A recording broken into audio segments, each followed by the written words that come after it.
He took the spoon, put a tiny bit of the liquid on it, put it in his tongue, and swirled it around.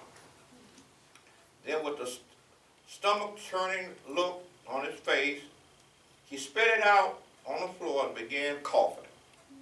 When he finally was finished, I looked at him right in the eye and asked, "Now, does it taste sweet to you?"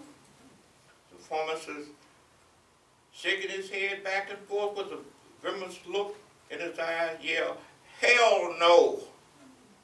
I said, "Oh, thank God. That's a real relief.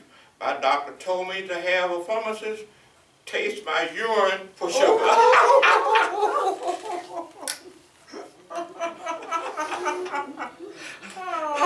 I can never go back to that CVS and really don't care because they wasn't very friendly to me that afternoon anymore. I thought that was hilarious. Here's another one. Said, an old country preacher had a teenage son, and it was getting time the boy should give some thought to choosing a profession. Like many young men his age, the boy didn't really know what he wanted to do, and he didn't seem too concerned about it. One day while the boy was away at school, his father decided to try an experiment.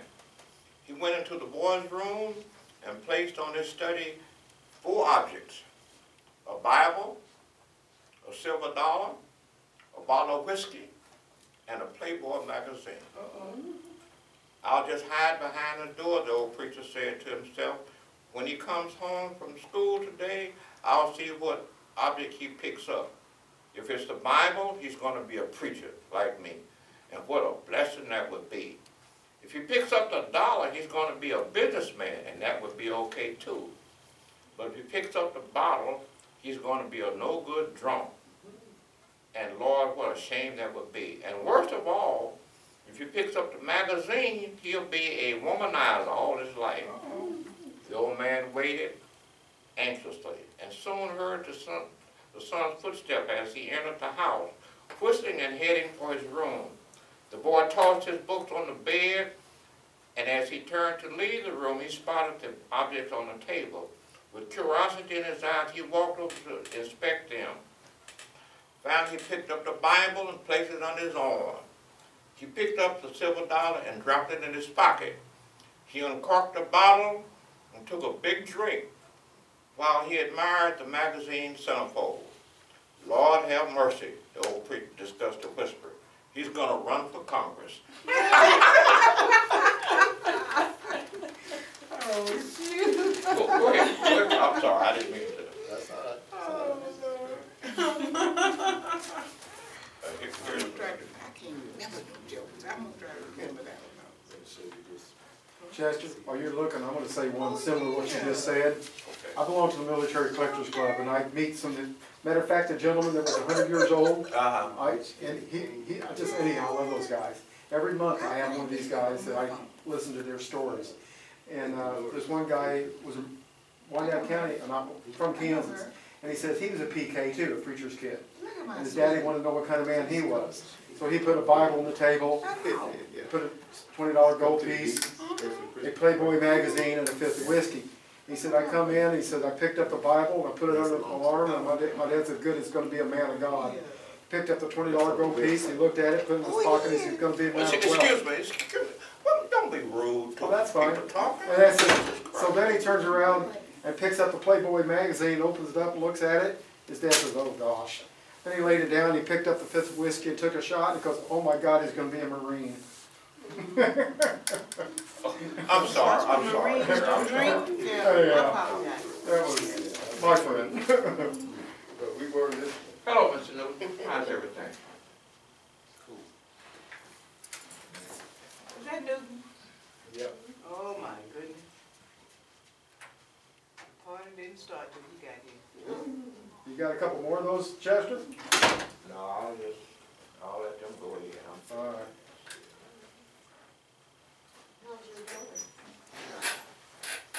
How things going? Well, how's everything?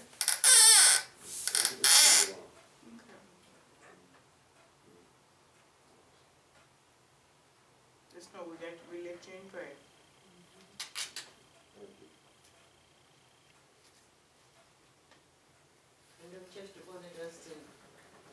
say some joyful things, but what I was gonna say, Chester has met, and I think, it's Coleman, the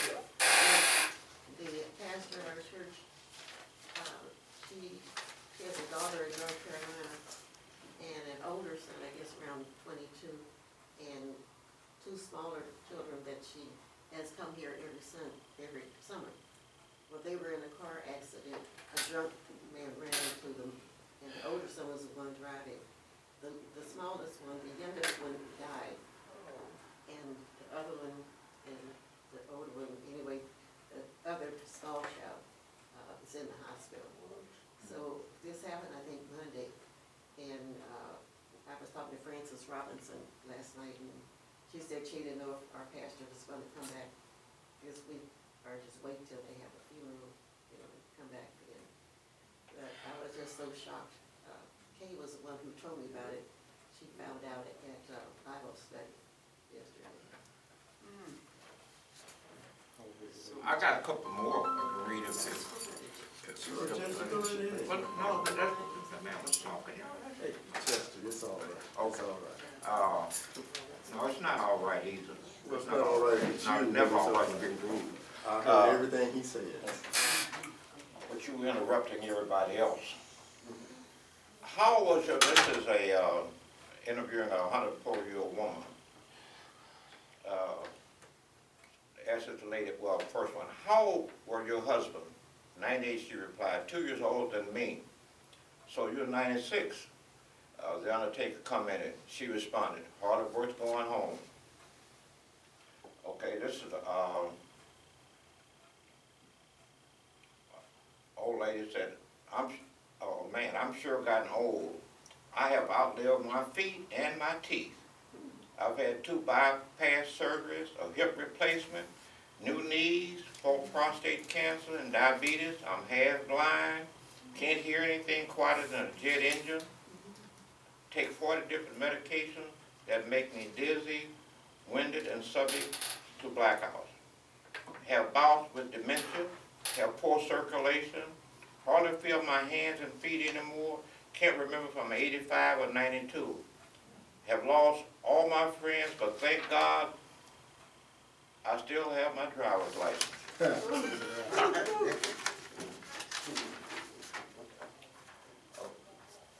I feel like my body's gotten totally out of shape.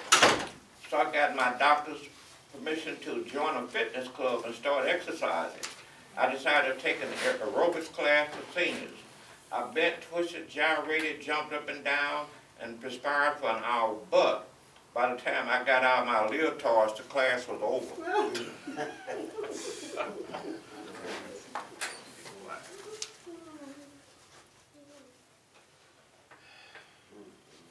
Clifford, we were planning on you to have some music for us. Just won't be from the Boondocks. And Harl, before you leave, those cups over there. Harl, before you leave, one of those cups over there, is yours for the compliment. Just, Compliments of Mr. Would you put something to drink in? no there, sorry. It'll be gone by now. One more. Surgeons from big cities are discussing who makes the best patients to operate on. The first surgeon from New York says, I like accountants. When you open them up, everything inside is numbered. The second surgeon from Chicago responded, yeah, but you should try electricians. Everything inside them is color-coded. The third surgeon from Dallas says, I really think librarians are the best. Everything inside them is in alphabetical order. The fourth surgeon from Los Angeles chimed in, you know, I like construction workers. These guys always understand when you have a few parts left over. But the fifth surgeon from Washington, D.C. shut them all up when he observed, you're all wrong. Politicians are the easiest to operate on. There's no guts, no heart, no balls, no brain, and no spine. Plus the head and the ass are interchangeable. Yeah.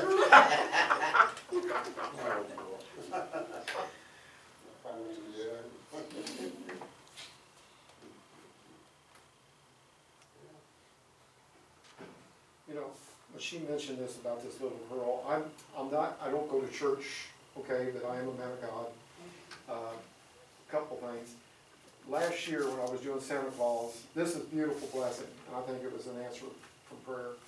I was doing Santa Claus at Juco last year this week, and I got a call right before I got there. My mom was in the hospital, and she probably wasn't going to make it. And here I'm trying to be happy and play with the kids, and the whole time I'm thinking, and I hadn't seen my mother for 14 years, mainly because I had a drug addict brother, and we squabbled so much that, you know, she took his part because I was always after him. So anyhow, the whole time I'm thinking about my mom, and she's in Texas, and this is beautiful, really. And I started getting on the phone when I got back and figuring out how it's going to cost $500 for a plane ticket at 6 o'clock that night. And I'm all like freaking out. And finally, about 4 o'clock, just when I was getting ready to just get in the car and go, my brother said she came out of it, she's going to make it. And I thought, oh my God, I can't believe this. 14 years I haven't seen her. So Mother's Day, I drove down and flew back to Texas to see my mom. She didn't even know who I was at first. It was the most beautiful thing I ever saw. My mother's totally changed. Everybody in the nursing home loves my mom. They all talk about she's their favorite person and all whatever. The reason I'm bringing this up, since Mother's Day, she's only 135 pounds now, and that's not very much. She's dying, and I don't think she's going to make it to the first of the year. But what I'm saying, I'm okay with it now, because I got to see her that one more time, and I really think God gave me that opportunity. You know, but a little baby's being killed. I study this stuff all the time. I read it every night. I think, why? And I still don't understand it, you know. But anyhow, God gave me I think, a blessing last year. And if she dies Saturday, I guarantee it, because she almost died last year at this time. But, and she wants to go, though. She's tired.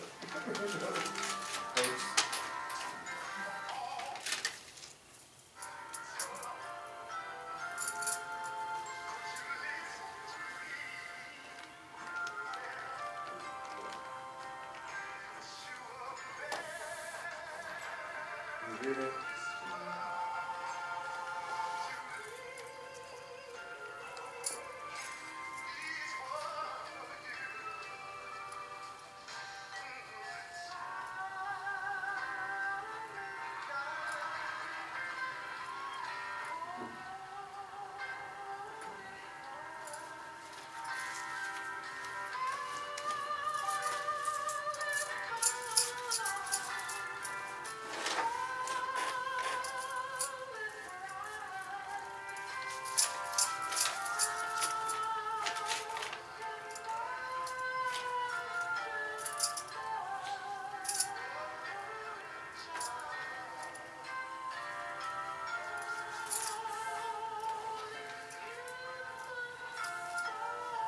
Can I say something about the music it's playing? I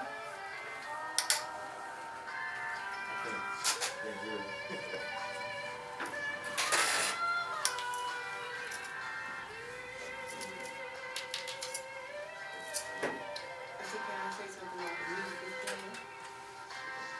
I have a praise report to give for my church. We served 240 people last Saturday for my church.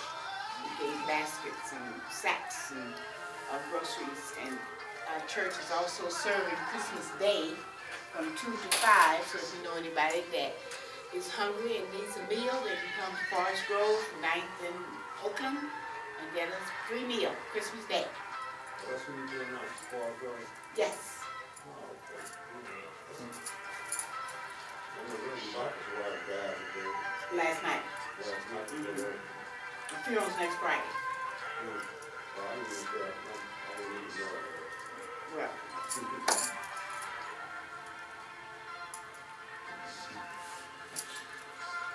I need a level week back.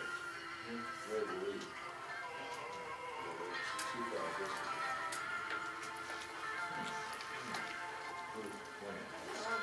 This is it, I think.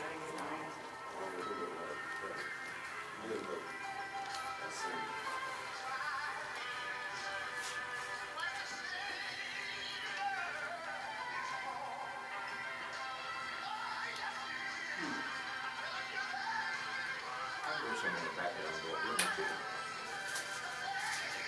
Excuse me, whose wife did you say died? Reverend Baptist's wife.